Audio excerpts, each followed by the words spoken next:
my brutishly embracing barbarians. Stomp on into the Stinky Dragon for our latest beverage, the Barbaric Bonsai Booze. It's a basket of Badlander's bones blasted in Balthazar's best bonsai, topped with batches of basil burnt to a blackened crisp, then brewed into a boastfully bold flavor embodying the best of our barbarian brethren. Previously, our adventurers battled with the infamous Infinite Sleek the Symphonious and his savage string section.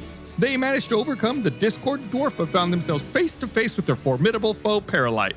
But two Tusslers and Sordo showed up at the brink of time with an unexpected escape plan and a portal outside. The Interns and Sleek managed to step through the portal, but it seems Paralyte was one step ahead of them again. Where have the Interns been sent and what is Paralyte up to this time? Let's find out together.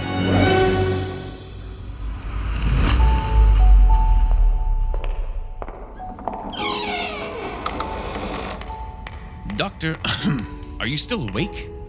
My word, when's the last time you slept, my good man? Sleep? There's no time for sleeping, Mayor. I've got to get this infernal contraption working again. I'm hoping it will provide a clue as to where the interns are. Right. And how is the Dreamery experiment coming these days?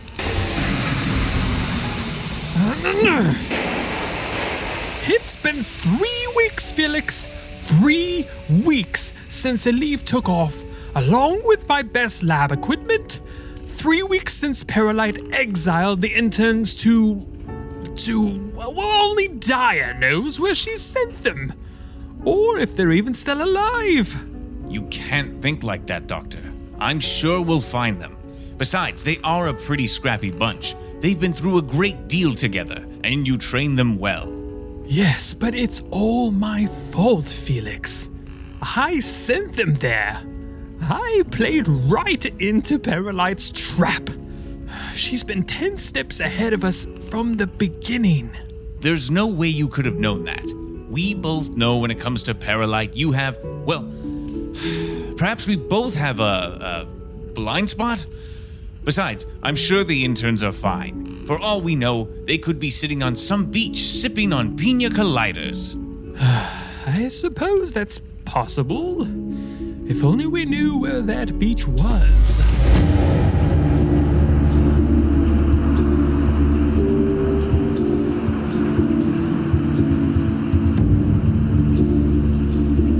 It's been 3 weeks since your encounter with Sleek and Paralyte.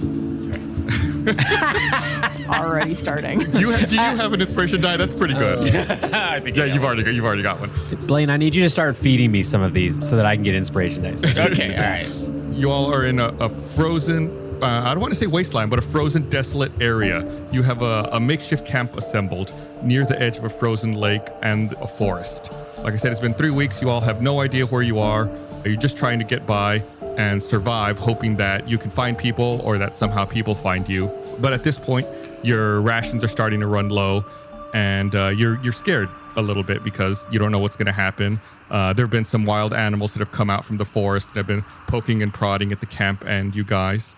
And y'all are trying to stay together, trying to stay safe. What do you think you all have been doing for the past 3 weeks to pass the time in this scenario? Or by a frozen lake, you said?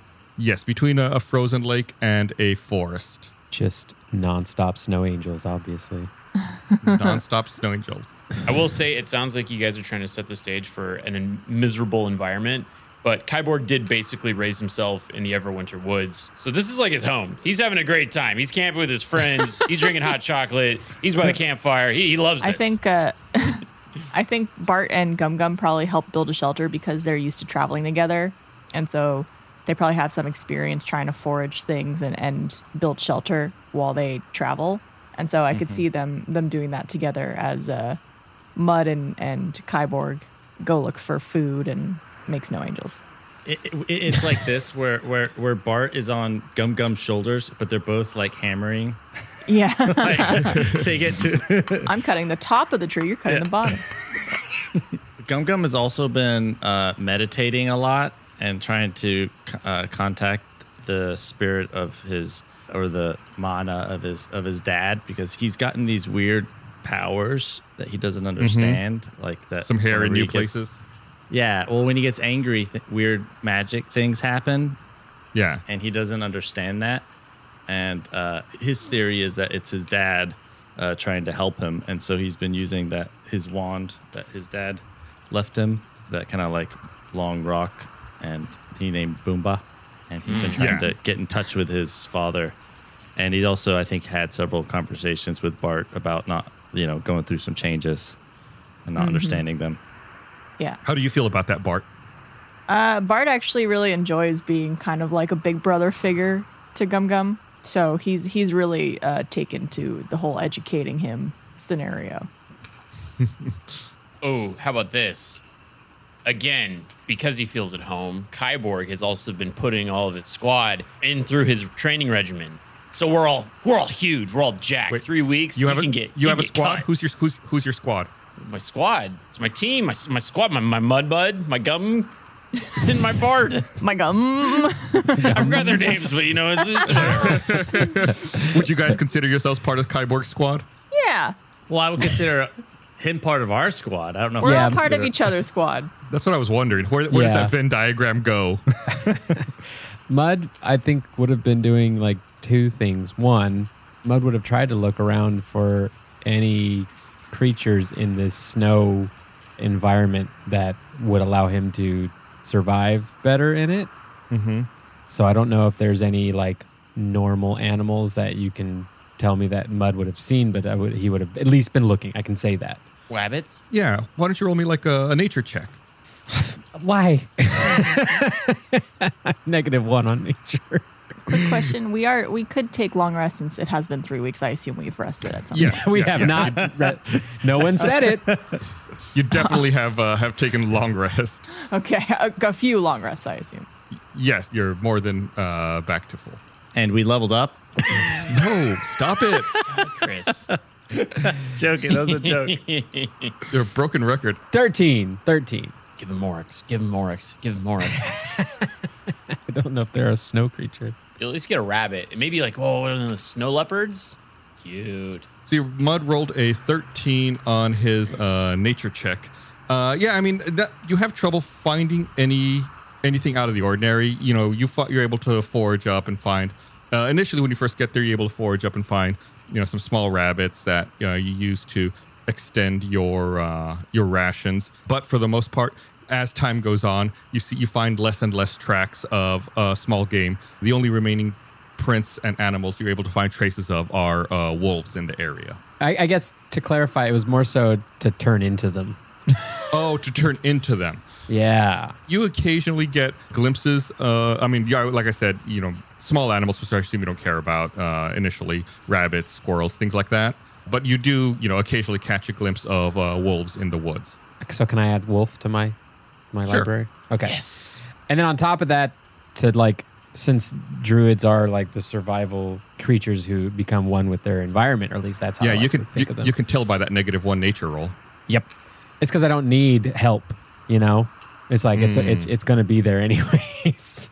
No, Mud would have changed a lot of his spells around, which I just did frantically while everybody talked, and would have prepared some spells like creating a bonfire, as well as a first level spell of a good berry, not to be confused with good burger, but it creates berries that help people get their HP back. So I've prepared some spells to help us survive in the forest. That's what Mutt would have done, as well as dig in the snow to find dirt to put in his coffee, no matter what. Oh, of course, you gotta have your ingredients. Kyborg Yeah. is taken to calling Mud Dingleberry. And funny enough, Mud hasn't given Kyborg a single good berry yet. Oh. Can I make an interesting move here, Gus? Sure, it's the first time for everything. Yeah. We went through a portal, and again, Kyborg grew up in the woods kind of on his own. He has +2 survival, and I think +1 nature. I feel like he would kind of know constellations and would be able to figure out, are they actually from their place of origin? Do they know roughly, is he seeing anything that he recognizes as near home, near Boulderay? That's an interesting thing. All right, roll a nature check, I guess, for stargazing. We got an 8. It's been pretty cloudy and snowy most of the time that you've been here. It's rare that you're able to get a glimpse of the stars. So it's hard to say. When you do get little glimpses of the stars, you seem like they look a little familiar, but maybe not quite. Something's a little off. Oh, interesting. Is there a check I can do? I would imagine Mud being able to like turn to like a wolf and go on longer treks. Is there something I can do to see if like look for anything around that at least has a trail, or like what is the extent of our perimeter of where we are? Does the environment change at all? Even you said we're next to a frozen body of water? Lake. Yeah. Yeah, like would have turned into an otter and at least seen like what that's like. So is there anything that I can see like if Mud would have divined anything from that? Oh, that's interesting. You can turn into an otter? That's pretty cool. Before we get to that, I want to point out, I feel like we kind of glossed over this. Goodberry is actually a surprisingly good spell. I want to talk about Goodberry for a second. It's a good spell. It's a good spell. I feel like it's one that people overlook. It's easy to forget about. Basically, Mud just conjures up berries, and people can eat them, and they only restore 1 hit point, but they give you nourishment to sustain you for a day. Yeah. Yeah, they're decent. Yeah, it's kind of OP. Yeah, it's like things you can kind of hold on to, and then eat them if you need to. Just I pop also those Skittles in. forgot to mention too, to keep everyone's spirits high, I think Bart has also been serenading everyone at night around the campfire. Kyborg hasn't slept a wink. Also, you didn't get a long rest. Yeah, no long rest for Kyborg then. Oh, No. I mean, your amazing tunes, Bart. They're great. And Gum Gum's been making winter flowers around our little makeshift shelter. It's a winter flower. So there's flowers everywhere. Poinsettias. Why'd you say it that way? Poinsettias. Aren't those poisonous? Yeah. Back to Mud's. I don't know if if your characters would know that. Maybe Kyborg would. Back to Mud's animal shape shifting exploration question. I'll deal with the otter first. You're able to go around and swim and explore under the lake. The ice looks like it's uneven. In some places it's pretty thick, in some places it's thin. But of course, since you're an otter, it doesn't matter to you.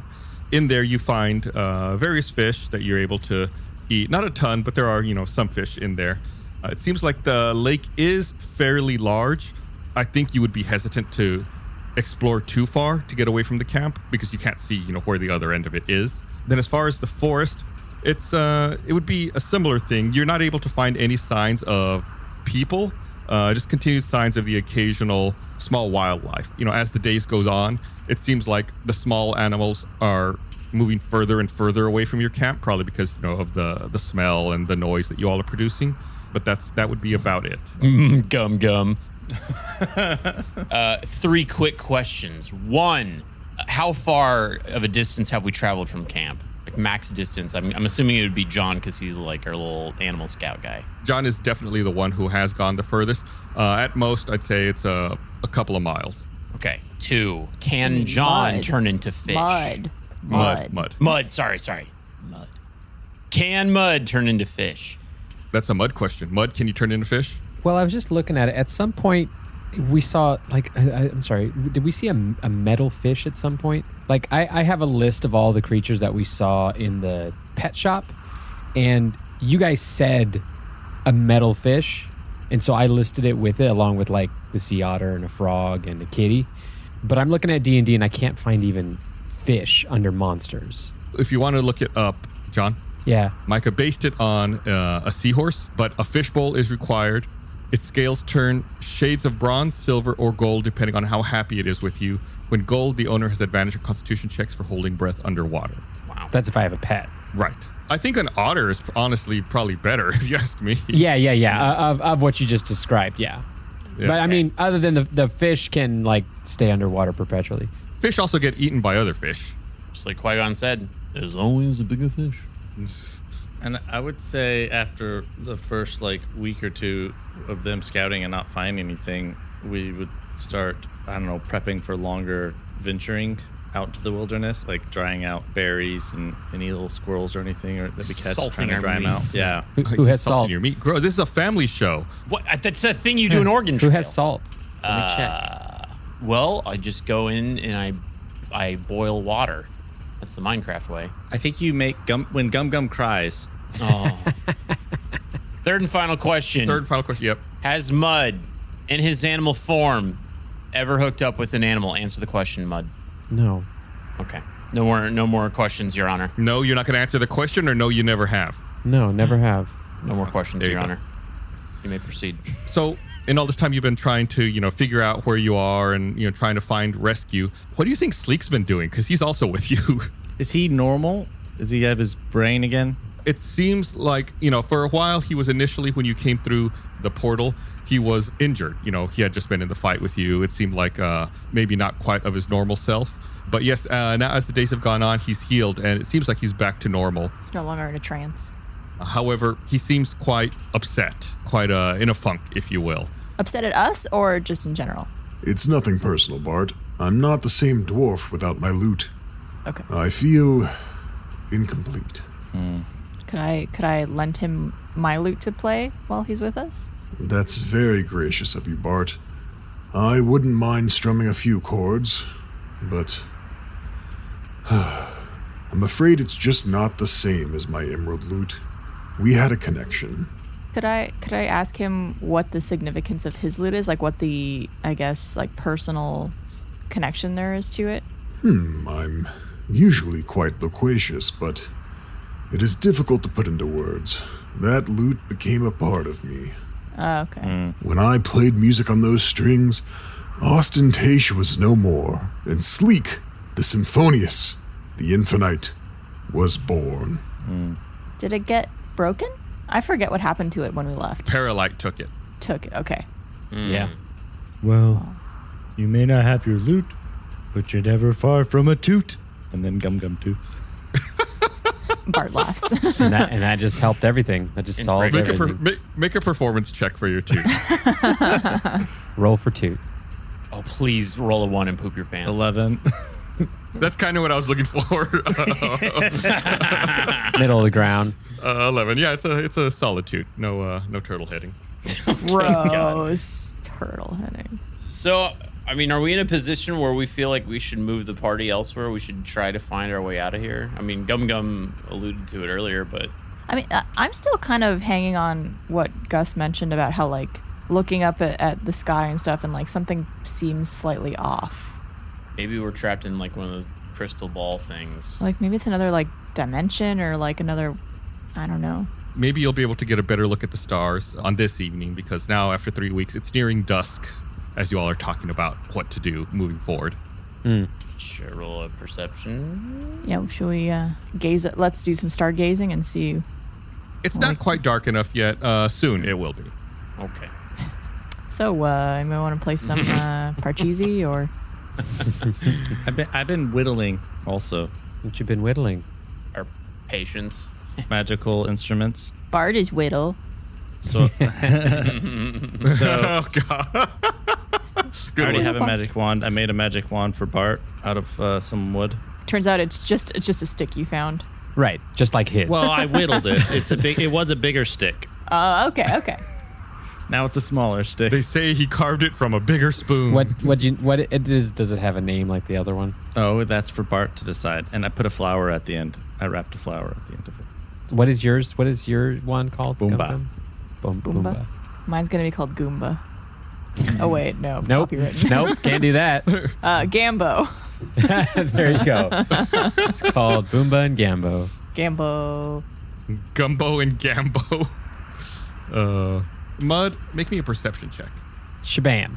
That's an 8. You rolled a 1. I 8. did. Okay. And just for the hell of it, Bart, why don't you make me 1 as well? You got it. Oh God, 8. Not good. 8. You both rolled an 8. Like I said, the camp is, up against the shores of a frozen lake on one side, and the forest is encroaching from another. As dusk approaches, what would you all be doing in your camp around this time of day? Like where would you be in the camp? What do you think you'd be doing? Probably like winding down for dinner prep and bringing everybody in for the night, right? Yeah, I think Mud would actually like have this like regular habit of turning into a wolf and just hanging out curled up next to the fire, because that'd be really nice and warm as it got colder and darker. Kyborg would be coming back from his daily workout routine and meditating and doing yoga and cursing Quadrant under his breath all day. Yeah, that goes well with meditation. I I am at peace. Gum Gum would have been meditating, but not the kind of meditating that Kyborg was doing, and trying to get in touch with his father magically. So like like Inigo Montoya from Princess Bride. That kind of meditation. Hell yeah. Yeah. Oh man, I need to watch that Like- movie again. You know, like when he has a sword and he's trying to get his dad to. He closes his eyes and hums. Can I hear how that sounds? Yeah, Katie, you want to demonstrate what you would be humming?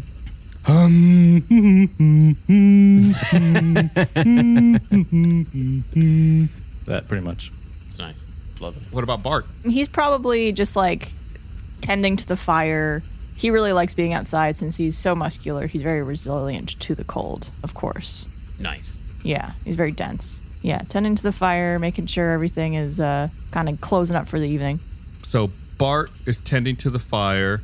Mud is a wolf curled up by the fire. Kyborg is reapproaching camp after his meditation. And Gum Gum is also reapproaching camp after some meditation. I think he meditates a little later, so he's probably just like not far from camp, but still meditating. Oh, yeah. Extra clarification.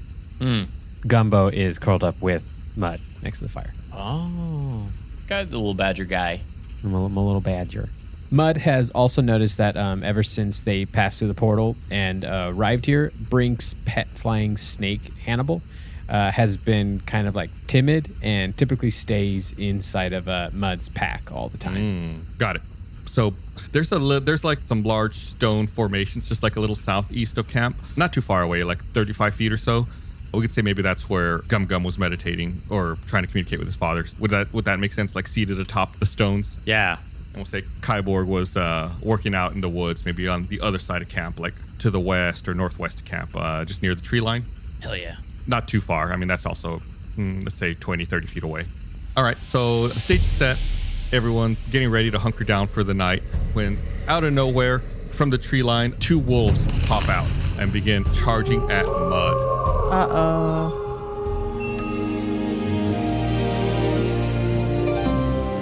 Hey everyone, hope you're enjoying this episode of Tales from the Stinky Dragon. Want to remind you, if you could do us a favor, give us a follow on social media at Stinky Dragon Pod, and send us some tweets using hashtag Stinky Dragon Pod. Your name might be included in an upcoming episode as an NPC or someone in the world. In fact, the drink that the bartender or tavern keeper read out at the beginning of this episode was submitted via social media. It was sent to us from @JasperDraws on Twitter. Thank you so much, @JasperDraws. Appreciate it. Thanks for engaging with us. And like we always say, the best thing you can do for a podcast is help spread the word on social media to people you know. So thank you so much. Thanks for watching this episode of Tales from the Stinky Dragon. Hey, speaking of Tales from the Stinky Dragon, did you know there are many, many ways you can directly support the show?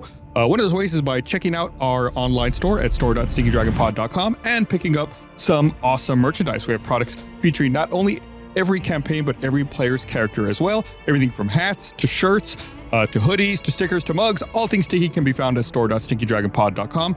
Plus, as an added bonus, if you make a purchase at store.stinkydragonpod.com, you might get a personalized thank you audio message from one of our cast or crew. Talk about value. So open up a new window right now, head over to store.stinkydragonpod.com and tell them Gus sent you.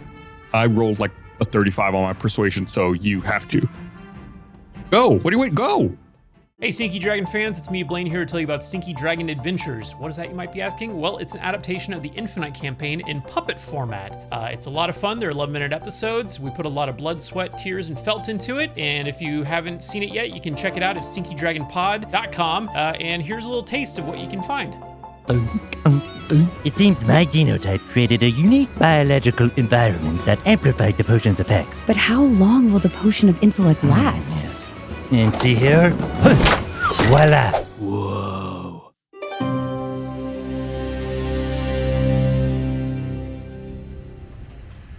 Everyone go ahead and roll initiative. Oh, no. Why me? Because you rolled a critical fail on your perception check. So you did not see them coming at all. But I'm one of them. Oh, they know you're not one of them. You're not part of their pack. They're here to hump. You're an imposter. 20. 21. 8. Gum Gum 10. Okay, Bart, you're right by the fire and by Mud. So you see, these 2 wolves pop out of the forest from the east, running directly at Mud. What do you do? Yeah. Is it possible for me to take one of the sticks I'm kind of poking at the fire to like light it on fire and throw it kind of in between Mud and the wolves? Oh, look at you. That's not a bad idea. Yeah, sure. Why not? What would that be? Let's say you would roll, survival check, I guess. Survival? Okay. 14. Yeah, I'll say that with a 14, you're able to get a stick lit, and then you want to throw it. I guess just make a dexterity check just for Dexterity? fun. Okay. Yeah, just to toss the stick. I did a 18. Oh, not bad. Yeah, you're able to light up a branch on fire and you toss it between the charging wolves and Mud and your location near the fire. And it does seem to slow them a little bit. It gives them a slight pause. Okay, cool. Pause. Oh, Hey. comedian over here. Hey. Do you want to move or do anything else? Would that have been an action or like a could I do a spell, or was that kind of it? That's kind of like your action. That's kind of like an attack action, even though you didn't attack. Yeah. I'd say you still have a move action if you want. Could I move so like I could see the wolves, but I'm like further away from them? I don't know how far away from them I am right now. Like what, 20 feet, 30 feet? Yeah, it's pretty close. I say like about 20 feet or so. You could maneuver to like put the fire, like the campfire in the middle of camp, between yourself and them if you wanted to. And still have range on them? Yeah, that would probably put like another 10 feet between you. Okay, I'll do that. Okay. Fire. Kyborg, you would have been coming in, like we said, from the northwest. Yeah, from where you're reapproaching, you'd have line of sight on this. I assume you'd be looking at camp and you would see the kerfuffle starting. What do you want to do?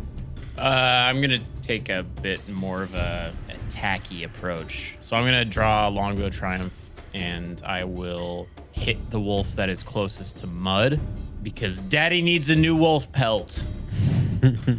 I roll a 28. Your shot rings true. Go ahead and roll some damage. What?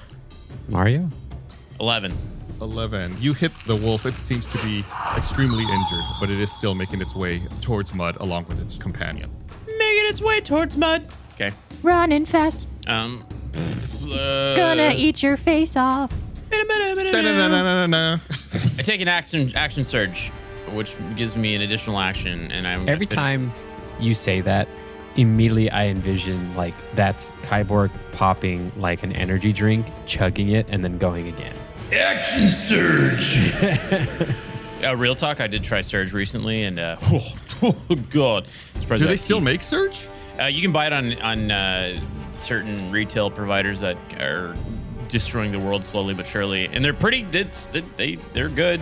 There's a reason I like. Is it like new? Is it like new Surge, or is it like old Surge from 20 years ago? It's like it's new Surge, but it's old recipe and bottling. Gotcha. Yeah, they come in tall boys now. Oh, Surge Soda is back is the top thing on their website. That's right, baby. All right. So, another longbow shot. Ooh, that is a nat 20, baby. Are you firing at the same wolf or the other wolf? Who are you targeting here? Let's weaken the other one. Yeah, let's even things up. I go for the other one this time. Nat 20, so lots of damage here. Go ahead and roll me some damage. What?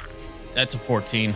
Yeah, the other wolf falls to the ground and comes to a skidding stop, dead. Okay, and because of the longbow of triumph, I get 10 temp HP when I land a killing blow. Ooh, look at you. Thanks, wolf. It's very vampiric. And then I do a backflip. Roll for backflip. Okay. Ooh, that is a that's a nat 1. That's a critical fail. That's a critical fail. So Kyborg, very pleased with himself with his newfound 10 HP, tries to do a backflip, but you're not used to doing it on the snow and the ice. You lose your footing and you end up landing face down in the snow. It was leg day. That's like wind getting knocked out of you kind of an instance. Did he lose the 10 HP? No, he does not. How do you feel about that, Kyborg? I don't know if you've had a nat 1 on your backflip rolls before. I don't feel great about it. I mean, I did just get back from a long workout in the woods, and I was feeling like real cool after those 2 shots, and then I'm like, yeah, this is about right. I'm just kind of in the snow, like. Who all saw it? Everyone. I would say probably nobody. I assume Bart and Mud are preoccupied with the wolves. I don't know. We would have seen the first arrow hit, which would have drawn our attention to him, and the second arrow definitely hit. So we really like, and one of the wolves died and would have made a noise dying. So we really would have had our attention that No, direction. it's because like Mud, you're focused on the wolves that are charging you. I think Can I roll perception to see if I saw it? I really want to know if I saw it. Roll a perception check. All right, that's 19. I saw it. Hold on, I'm gonna roll for stealth really quick. I'm gonna roll for stealth. That's a 1. That's a 1. It's a critical fail. Oh no. Come on. Mud, you turn to see where the arrows come from just in time to see Kyborg slip during a backflip and face plant and fall face down into the snow. You chuckle a little bit in your wolf form, and then you notice a third wolf pop out from the woods and my gosh. begin trying to attack Kyborg as he lay prone on the ground. What? Oh my. I think Mud would still have a hard time not laughing at the irony of what he's seeing. The wolf has advantage because you are laying Prone. down on the ground, prone. That's a 19. Yeah, that's definitely a hit. Okay. The wolf bites down, doing Here's a 10-page feed. 6 points of damage. I mean, you're already knocked prone. Normally, a wolf would try to pull you to the ground and knock you prone, but you're already there. But just for fun, make me a strength saving throw anyway. I'm just curious to see if your bad luck's going to continue. Okay. Strength. So you rolled 19 plus your save is 6, 25. Yeah, that's a good roll. But you're on the ground anyway. Strong. He whimpers out of his mouth. I'm strong. Strong.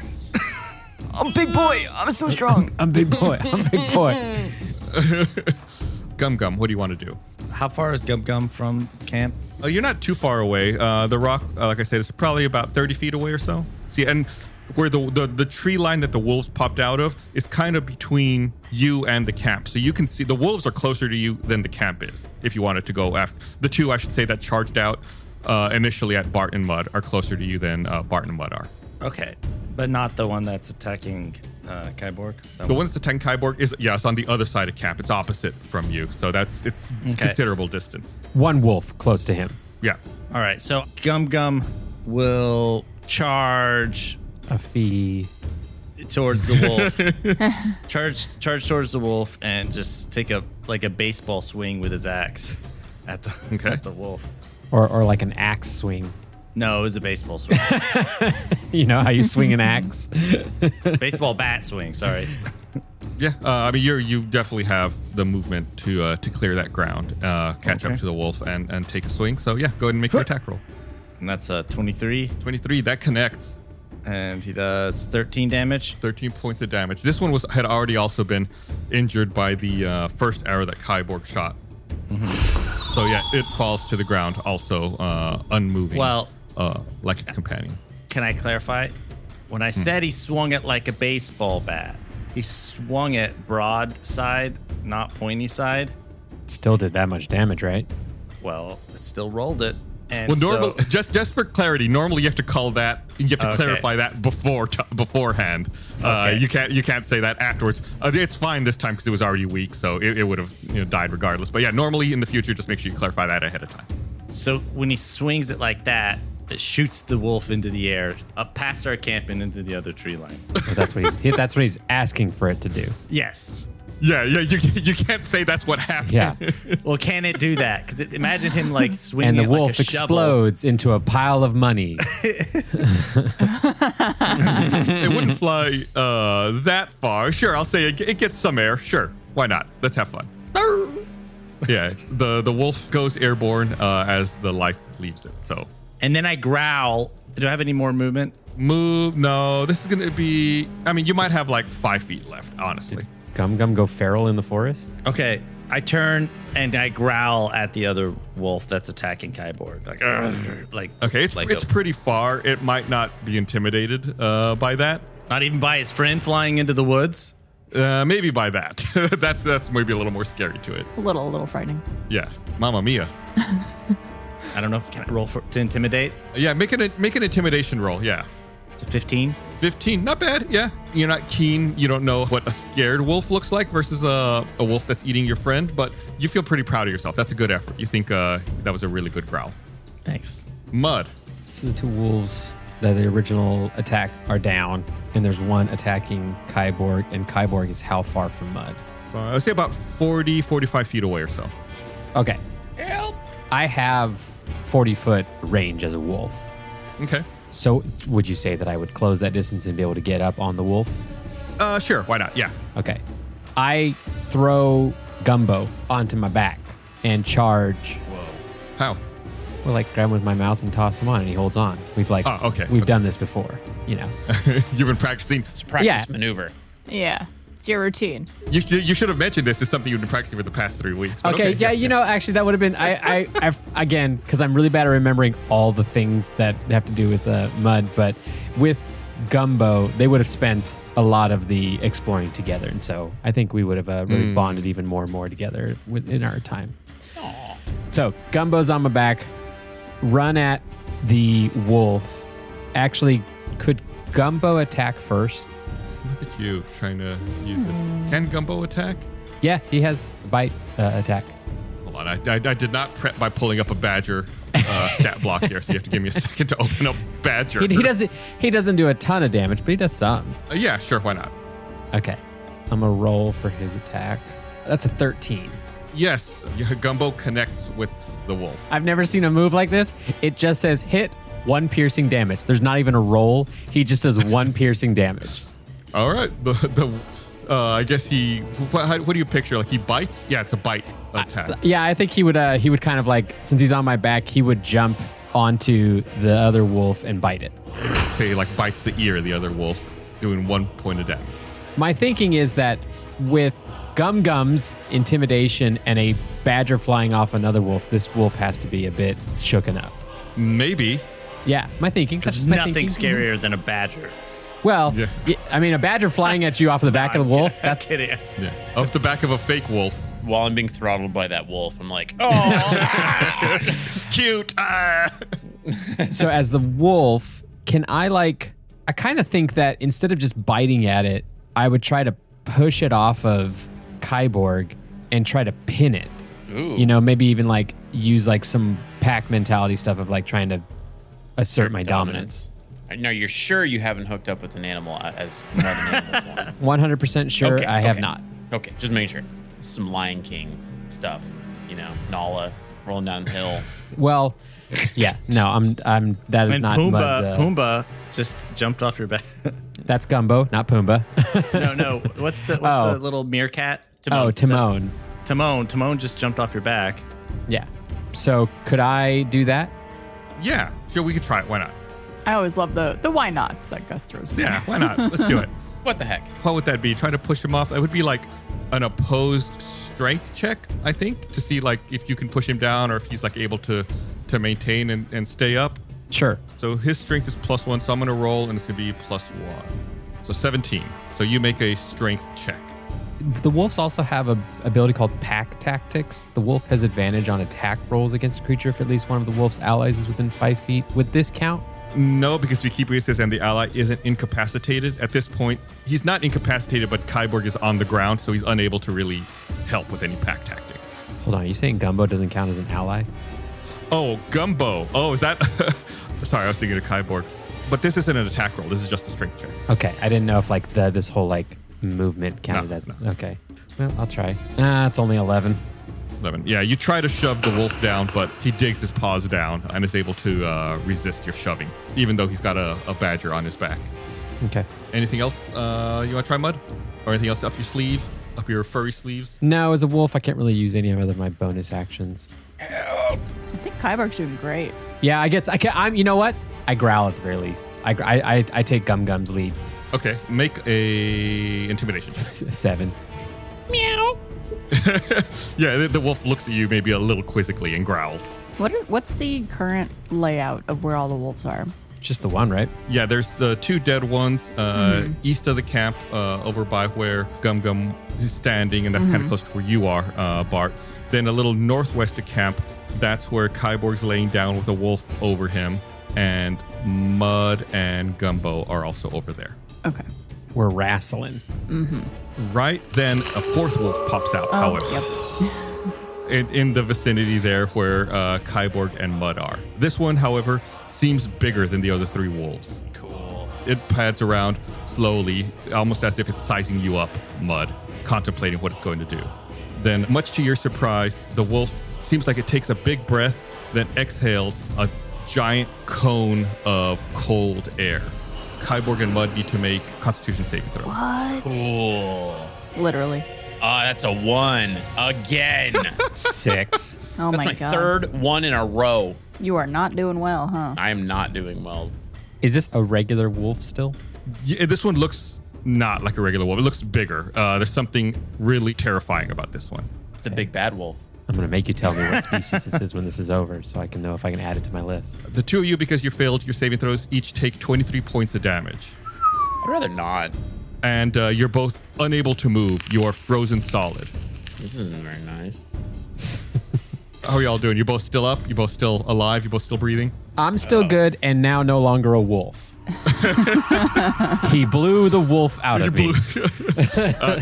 She blew the wolf off of you. Yeah, they blew the wolf out of me. Ooh. She's a she-wolf. Was it Shakira? All right, anyways, I'm half empty. So after she blows this cold breath on you all, she makes a dart for the camp into one of the tents. Oh, no. Bart. Oh my god, I'm scared of this thing. Would that have done damage to the other wolf? Sorry to interrupt. Oh no, you're good. No, she was careful to just position it for you guys. I'm going to call a little BS on that, but I'll allow it. Considering that wolf was pinning Kyborg. But the wolf had also taken damage from Gumbo, so it had pulled up a bit, and you tried to shove it. So you didn't knock it down, but you shoved it a little bit. Are wolves afraid of bears? Make a nature check. Okay. I only have a +1 on nature. Oh god, 6. You are aware that wolves and bears exist, but you're not sure who's afraid of who in that relationship. Okay. Well, I'm going to take a gamble here. I'm going to try to cast Minor Illusion to make a really giant bear appear and, like, try to scare off the wolf. How are you going to try to make it appear? Like out where Kyborg and Mud are? Maybe not. No. Maybe not draw more attention that direction. Okay. Could I put it, like, well, I want to scare it off. So, like, I got to. Okay, you do you. Yeah, I'll put it near where they are to, like, try to encourage it to, like, run back out into the woods and never return. It cannot make sound though, right? It's just like a visual illusion? Yeah. Okay, so you make a giant bear. Do you care if it's a black bear, brown bear? Do you have any specific kind of bear in mind? Let's go brown bear. You make a giant brown bear appear Make it weird. in the snow next to the Make it wolf. like neon green with like spiky hair. It's an emo bear. Oh, it's just to clarify, it's a medium-sized bear, not a large bear. I think I said large. I meant comparatively large, but still a medium-sized creature. It's big. It looks like a bear would in comparison to these wolves. So like however big a bear would be in comparison. Yeah. So a medium-sized brown bear appears. With the tail of a scorpion. Hopefully does not startle your compatriots. Ah, well, they know. They know the Bart signature. Yeah. Rolling for investigation, I got a 2, so I think it's real. Kyborg, it would be your turn. However, you are frozen solid. Is there any sort of check I can do, or? No. You are entirely frozen up solid, face down in the ground, still humiliated from your failed backflip. And the cone of wind somehow pulled your pants down, so you're frozen, showing bare butt. No.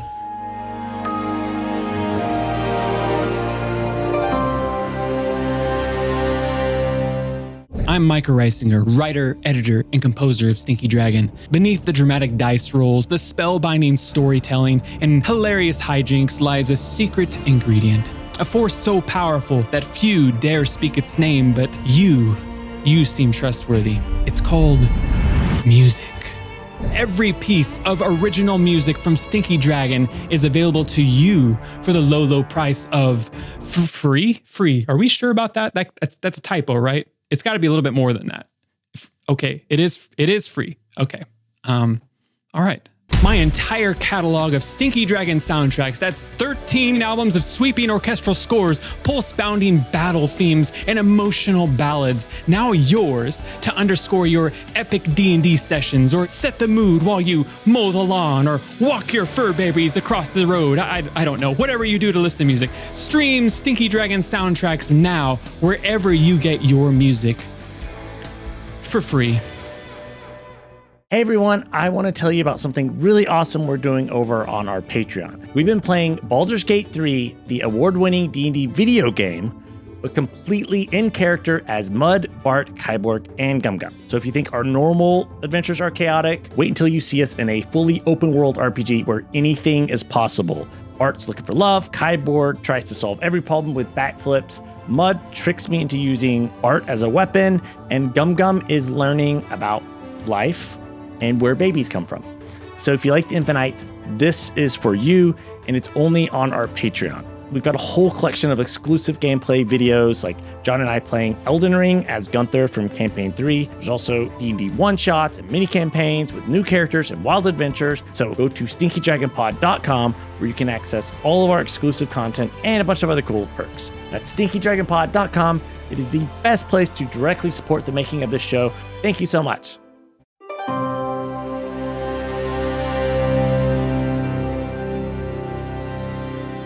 What about Second Wind? Doesn't seem like a kind of spell that would require a lot of movement. Can I do that so that I can get a little bit of HP back?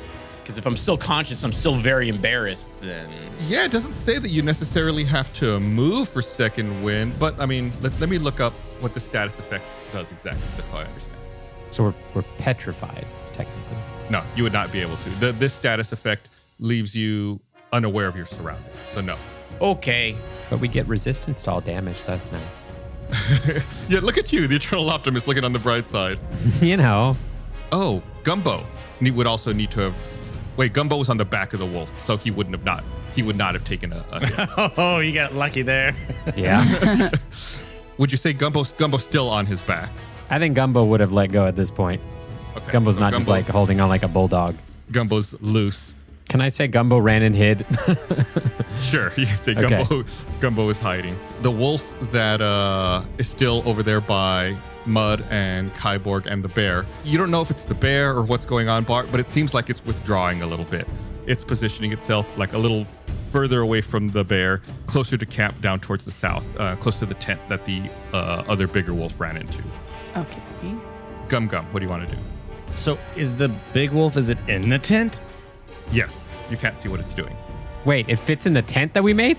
Yeah, there's a couple of small tents around camp, and it's in one of them currently. Can I make it to the tent? It's about 30 feet away. What's your move? 30? Yeah, you could make it. You could open the tent, or you could look in there.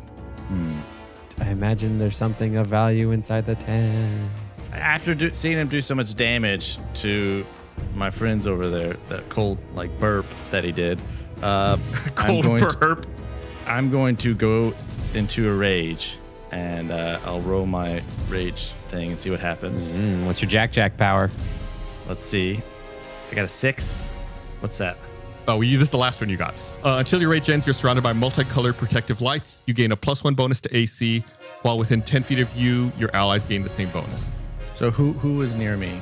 Was it Bart and... When you first enrage, yeah. At that point, Bart would have been close to you, but Bart had moved to the other side of the fire, so Bart was further than 10 feet away. So no one was around me? No one was within 10 feet of you. Dang. I don't like this one. And it's while within 10 feet of you. So it's not when it starts, it's when it ends, wherever you're standing, at that point within 10 feet of you. Well, if this wolf attacks you in a second, you're going to be glad for that extra AC. Oh, anywhere near me? It's Yeah, wherever you're standing, wherever you're moving, that's where it is. Oh, okay. Well, I'm going to run to the tent and open the tent. Okay. Gum dashes across the camp, opens up the flap of the tent, and you see the big wolf with its jaws locked around Sleek's neck. And is there anything I can do? Yeah, that was your movement. That was just your movement. Yeah, you could still attack. Well, then I want to try and disconnect him from Sleek. Would that be like a grapple, or would that be... Like, how do you want to disconnect? You want to stick your hands in the wolf's jaws and try to open it, or how? Don't do that. How would you try to approach that? Let me think here. I don't know. An axe usually makes me open my mouth. Sometimes the easiest solution is an axe. I was gonna say. I guess I could just axe it. Try and open its mouth with an axe to the throat. You got to say something like, "Let me ask you a question." And I will recklessly attack. Okay. So you're recklessly attacking the big wolf here. That's got Sleek. And so Sleek would also have plus AC, right? Yes. yeah. Now that you're within 10 feet of Sleek, yes. And just for reference for everyone, reckless attack gives Gum advantage on his attack roll. But attack rolls against him also have advantage until his next turn. Gotcha. 16, 23 and 13. So I'll take the 23. So it's a 23. Yeah, so that hits. Your axe connects with the large wolf. Yay. Big damage. Big damage, Gum Gum. A 1. That's not big damage, Gum Gum. So 6. 6 points Six of damage. You do extra damage because you're raging? Yes, I get +2 melee. So that would be 8. 8 points of damage. Yeah, your axe connects, doing a significant amount of damage to the large wolf. It flattens its ears down and gives you a very cold, calculating look, like it's studying you. I don't like that at all. Get away with its breath. And then I growl at it. Go ahead and roll an intimidation check. 13. 13, that's pretty good. It doesn't look like it affected it. You're very happy with the growl, but it doesn't seem to have had any effect on this wolf. And I look back and see if anyone saw it. The only person who probably could have noticed it would have been Bart. It would be Mud's turn, but Mud is frozen in place. I don't think he is. So it's the big wolf's turn that's in front of you, Gum Gum. You think maybe, after all, maybe your growl did do something, because it seems like it's withdrawing and moving away from you, exiting the tent, still with Sleek in its mouth. It regroups with its remaining partner, and they both take off running into the forest, carrying Sleek along with them. That's not good. Bart. Could I try to cast sleep on the wolf before it runs away? No, their turn was before you. So like at that point, they would have disappeared into the woods. The big wolf moves at 50 feet. So it would be well into the woods by the time your turn rolls around. Well, then what the hell do we do now? There's no advantage. Or what is it called? The attack of opportunity? No, it disengages. Oh, so it doesn't count towards them, but it counts towards us. Got it. Cool. Okay. No, there's an ability called disengage. If you take that ability, or if you earn it, you can get by without attacks of opportunity. Okay, cool. Yeah, sure. Yeah. God. Read a book, nerd. Melt us. Okay, well, I guess I'll unfreeze my comrades over here somehow. Could I guess, take another stick of fire and run over to them and try to melt them? Sure, why not? Do you want to make a new stick of fire, or do you want to pick up the old one that you threw? I'll make a new one. Okay. We'll say at this point we're out of combat, so if you want to help, you can as well, Gum Gum. Are you also going to make a fire stick? No, I'm going to go and wrap Kyborg in my rat cape / blanket and then hug him, and then hug him tight. Okay, so you're taking care of Kyborg, and Bart, I guess you'll focus on defrosting Mud with your fire stick? Yeah. Hold up. Kyborg is lying down on the ground frozen, so that means that Gum Gum is just lying on top of it. I kind of roll. I roll towards the fire, too. And it's also like a feverish hug, too, because he's what are you currently, what's your status thing? You're raging. Well, so you're like, ugh. I would have unraged because I didn't attack someone. Sure. Okay. But, yeah, I'm like rolling, getting close to the fire, and it's okay. It's okay, just let me hug you. The way I picture it's like you wrap your arms around him to hug him, and then you together you start rolling back towards the camp close to the fire. But he's also wrapped up in a blanket, so he's kind of like his arms and legs are pinned in the blanket. Only my eyes can move, and they're darting around nervously. Yeah, we'll say it takes a while, but your friends slowly begin to thaw out and return to their normal selves. So by that point, it's clearly dark. The evening has fallen, and I would assume you all are still huddled around the fire. Yeah. Mud speaks up and says, I feel like us losing one of the infinites is a bad thing. Should we go look for Sleek? I think after a long rest, yeah. We don't have time to rest. The trail goes cold. Because it's so cold outside. Some witticisms from Gum Gum there.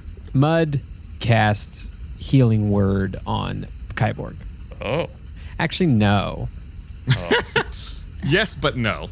No, actually, it's actually better if I just do Good Berry and give him all 10 Good Berries. Ah, what do those do?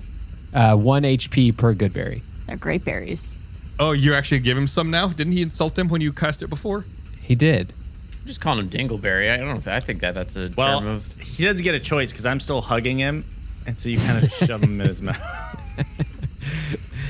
So you get 10 HP. All right, 10 HP. I'm going to do Second Wind as well, which is 1d10 plus 4 HP. I want to thank you guys for failing that saving throw. Hey, no Which problem. saving throw did we fail? The cold breath one Oh, that froze you too. Yeah, no problem. +6. Jesus. Do it for you, Gus. I was hoping that would happen. I wasn't sure. I thought, knowing my luck, y'all were going to make it, and combat was going to be much more difficult for me. But thank you. Appreciate it. Yeah, I had an inspiration die. I was really considering using it, but no, we need to help you out there, bud, because Can we just? We need to go after him right now, right? Yes. Let's do it. So you're not quite sure which direction the wolves headed off in. They initially ran through the forest, but you think that maybe they could have also cut across the lake. So, you can either go through the forest to try to find their trail or see if you can pick it up going across the lake. Is there snow? Yes. Mud asks Gumbo to do a smell check to see if he can find the trail. A smell check? Is that something He's got Gumbo keen can do? smell. He gets advantage on Ooh. perception checks. But there's snow. We just look for the tracks. There's lots of tracks, though. The wolves are always in the area. I did see which way they went, though, right? Yeah, but they also, once they hit the forest, it seemed like they split up as well. Yeah, I make your perception check, with Gumbo. That's a 18. Wow. Lord. 18. Gumbo definitely smells them going into the forest. But like I said, since they did split up, he thinks that they could have gone in either direction. There is wolf smell going both towards the lake as well as further deep into the forest. Well, which way does everybody feel like is the best route for us to try? I think the ice will be the fastest and the most fun and deadly. Having recently been unfrozen in a manner in which I did not enjoy, I don't know if we should go lake. But it will take a great deal of athleticism. Then I'm in.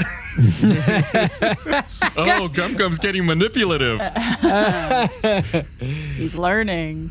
What do you say, Bart? Are you okay with that? Yeah. Bart's a team player. The party decides to set out across the lake. Am I understanding that correctly? Yep. That's right. Let's go. But let's do this. Spaced out. Yeah, spaced out, and we want to have Rope. We want to use our rope system where we kind of like tether each other. Attaboy. What does that mean? You're going to take a rope and then tie everyone to each other? Yeah, but they're all separate ropes. Separate ropes? What does that mean? Well, they're not all one rope tied together. So if we need to untie one of them, So it's for example, one rope between Gum and Kyborg, a different rope between Kyborg and Mud, and a different rope between Mud and Bart. yeah. Is there another rope between Bart and Kyborg? Or is it just in the direction I said initially? I think we're just it's one person in the front all the way to the back, right? So there's not, Yeah. it's not wrapping around. Well, in that case, what's your marching order? What order are y'all going to walk out on the lake? Can I pipe in here? I feel like we should do an anchor system where we go lightest to heaviest, and then the lightest person leads. So we have an anchor. So in my mind, it would be Bart, Kyborg, Gum, Mud. And Mud also casts Enhance Ability on Bart, if Bart's okay with leading, which is choosing Cat's Grace and is giving Bart advantage on dexterity checks. Ooh. Nice. Bart likey. And I also want to be on all fours, so my weight's distributed. What? This is going to be so slow. No, I'm pretty good at all fours. Also, before we leave the campground area and we're packing all of our stuff up, I want to take the 2 wolf pelts. Oh, you want to loot the wolves? Yeah. We don't have time Gonna for you to harvest the skin wolves? 2 entire wolves. Listen, Kyborg's been living in the woods his entire life. He's really good at this. He'll make a quick work of it. He's like John Marsden or Arthur Morgan from Red Dead Redemption 2. Okay. Believe it or not, I'm actually glad to hear you say that. Micah took the time to find a harvesting wolves table. What? So I get to look and see what it was that you got on there. So you are able to get a hide, but it's just infested with insects and parasites. It's really disgusting. And you're also able to harvest some discolored teeth. Say you get 6 discolored teeth. Yuck. Yeah, I'm just going to drop all this crap. I'm just going to leave this here. I'm wasting my time. Thanks for nothing. I hate this. Insult to injury. I had a table. That's what you got. I had to roll on it. But you got your hide. I mean, it was just infested and filthy, though. Looks like you caught lice. Anyways. The lice knock you prone. So, like I said, it's dark. Darkness has fallen across the land. The snowfall picks up. You head toward the frozen lake, trudging through icy slush for about an hour. Eventually, you come up to the frostbitten shores of the lake. It looks to be quite the trek across to the other side, as snowfall is obscuring your view of the opposing shore. Now that you're up close, you see there are small cracks scattered across the surface. One misstep could land you in frigid water. We're going to approach this kind of like how we did the chase for the baby T-Rex a few episodes ago. There's a skill challenge where you make skill checks to see if you can navigate across. Okay. Are there any birds that are making riddles along the way? Giant birds. It's a pterodactyl. Scoville the Stumper, how can you forget? No. And you have to make 3 successful skill checks before you make 3 failed skill checks. And you check one at a time, and help actions are permitted, and skills can only be used once at a time per player. You use it, you burn it. Yeah, exactly. Yeah.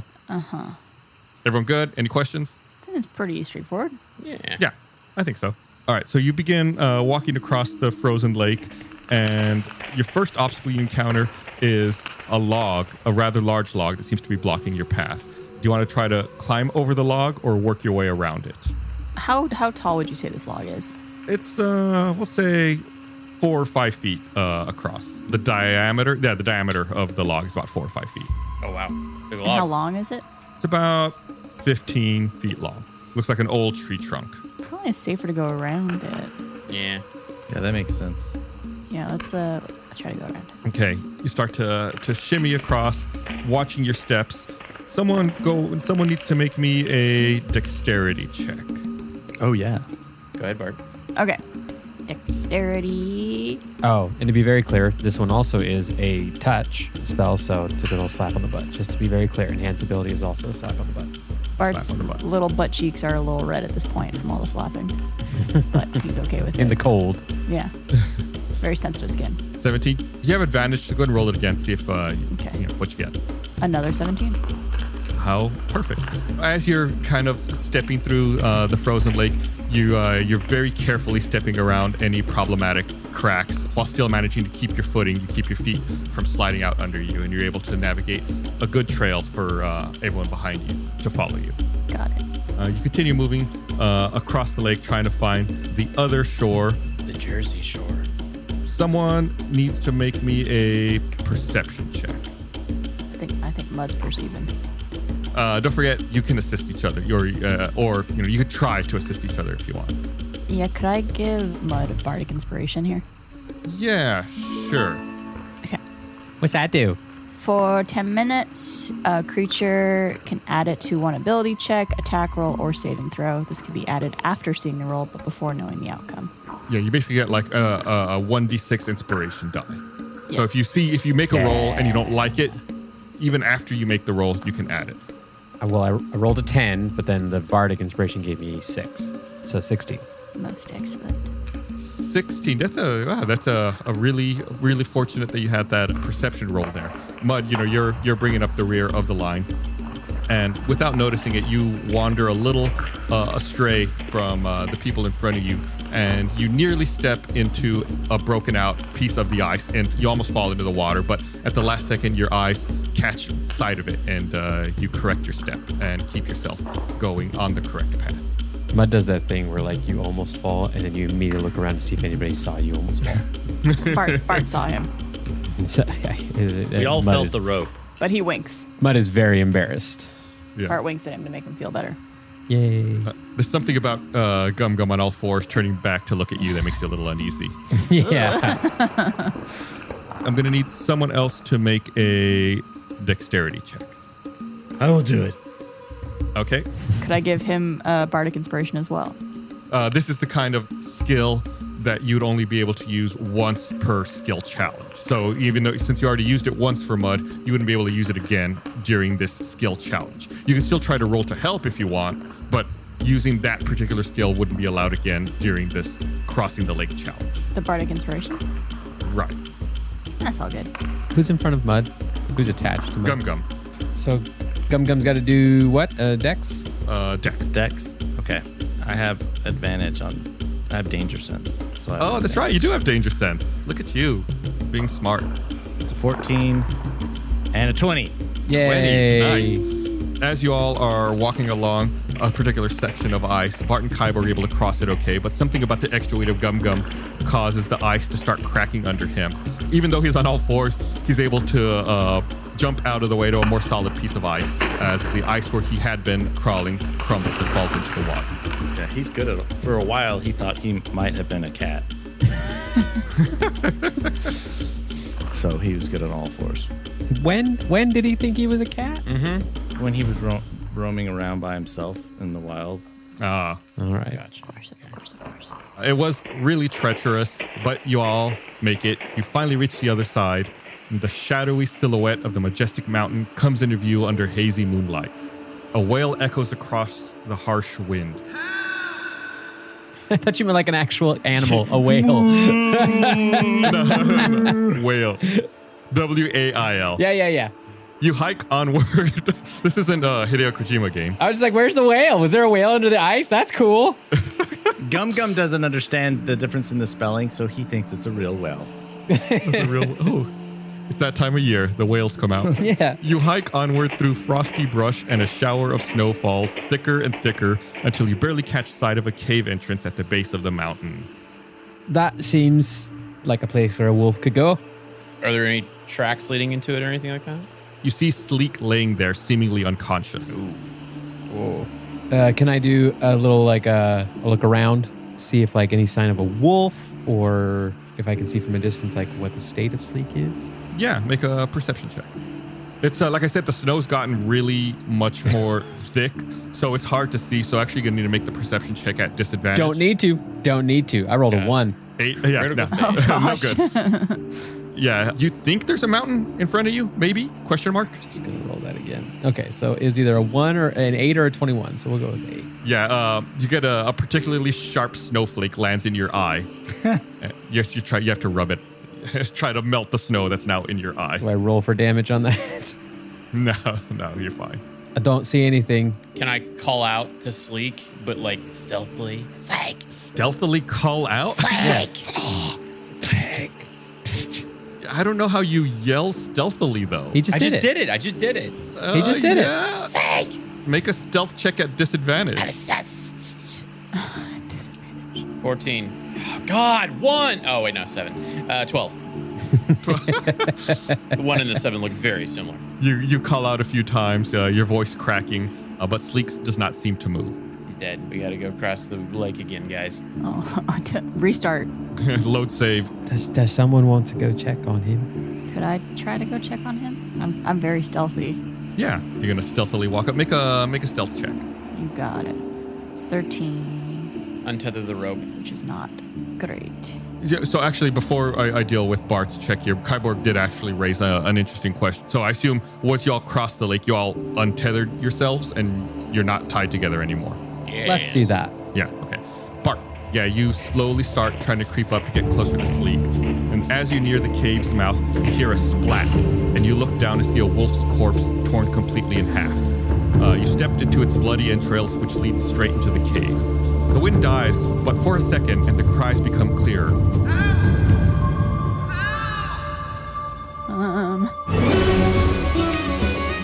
That's it? No! Oh, dang it. If you want to find out what happens next, you're going to have to listen to next episode of Tales from the Stinky Dragon.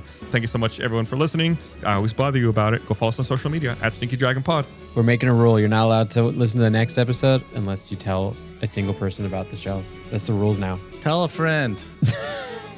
We have a ton of awesome community artists. I love seeing you guys' art. So if you guys feel ever so inclined to make art for the show, we love seeing it. Be sure to tag us. If you ever do it, be sure to tag us. Yeah. Or if you want to suggest drinks for the tavern for the intros, you can also do that as well. All right. Well, thanks for listening, everybody. We'll see you next time. Bye. Thanks, y'all.